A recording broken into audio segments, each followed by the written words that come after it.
This video is about a simple 3-question system that you can use to build better and more effective websites and web pages. And it will help you resist one of the biggest temptations that web designers and online marketers face every day.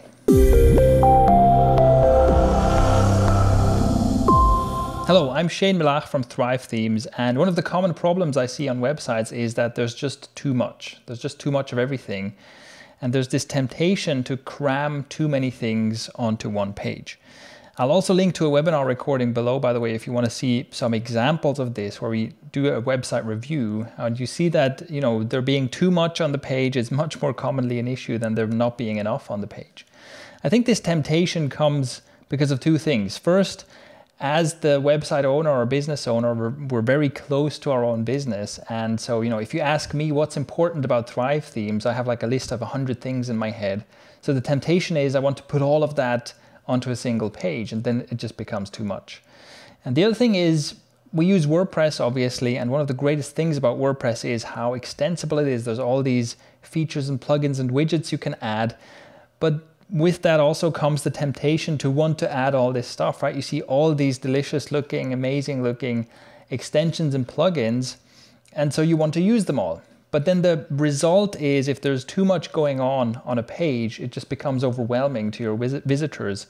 And there's a conflict, right? If there's too many things to do, it's like, contact form here, little widget here, something pops up there, and 100 buttons and images and things on the page. There's this huge conflict because it's not clear to the visitor what should I do next and which one of these things is the most important. And that's why I've developed this 3-question system that you can use to streamline your websites and web pages. The idea is that you apply these 3 questions to every single element on the page. And yes, I really mean every element. So every image, every link, every single element on the page should be able to pass this 3-question litmus test. So question number 1 is, what is the business purpose of this element?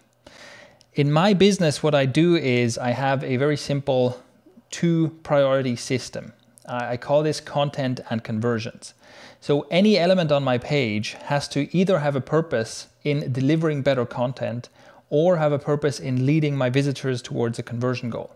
These are the only 2 things I really want to do on this website, right? I want to deliver great content that's useful to people, and I want to turn visitors into subscribers or customers. So every single element on the page has to fulfill one or both of these purposes, and if it doesn't, I can remove it.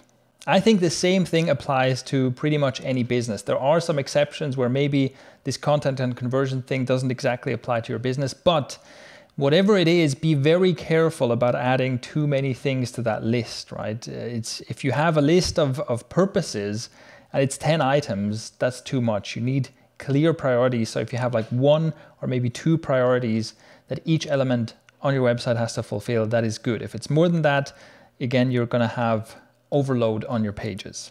Question number 2 is, if I removed this element, would it do any harm? So that's a pretty simple question, right? If I look at, again, my business purpose, what's this website supposed to do? And I look at any single element and I go, well, can I just remove this? Can I just get rid of this? And it won't do any harm. If the answer is yes, then you should probably remove it. It is much, much better to have a page with less stuff on it. I mean, think of it like this.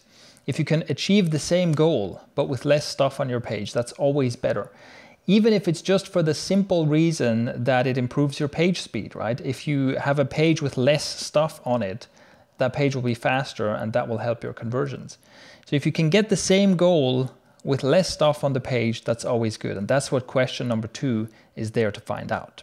And then question number 3 is, could I use the space that this element takes up for something more useful? Now, this question is especially important for your above the fold content. So for the content that appears without scrolling on the first screen. And it's especially important also for shorter pages, such as maybe lead generation pages. Because here, again, the temptation is, there's all these different things that are important to me, all these different messages that I want to get across. But it's about more than just, is everything that's here important? It's also about, how am I actually using this limited amount of space? Is there a better way for me to use this limited amount of space. So those are the 3 questions. Number 1, what is the business purpose of this element? Number 2, could I remove this element and do no harm? And number 3 is, could I use the space this element takes for something more useful? Now, it's quite difficult to go through your page or go through your website and apply this. It's quite difficult because very often an element that you know might be dear to you, that you really like, will not pass these 3 questions, and you'll have to remove it. That can be a bit of a painful process, but if you get good at doing this, then first of all, you'll start doing it as you're building things, right? Before you even add something, you go, wait a minute, and you go through these 3 questions in your head, and then maybe you change your mind and you don't even add it in the first place. And it makes your website and web page building more efficient. And in general, if you get good at this, if you get good at this kind of pruning and streamlining of pages, you will get very good at building highly effective and conversion boosting pages. So it's a really good skill to have. So go ahead and try this on some of your pages. Try it on your home page, for example. It's a great target for this as a practice exercise.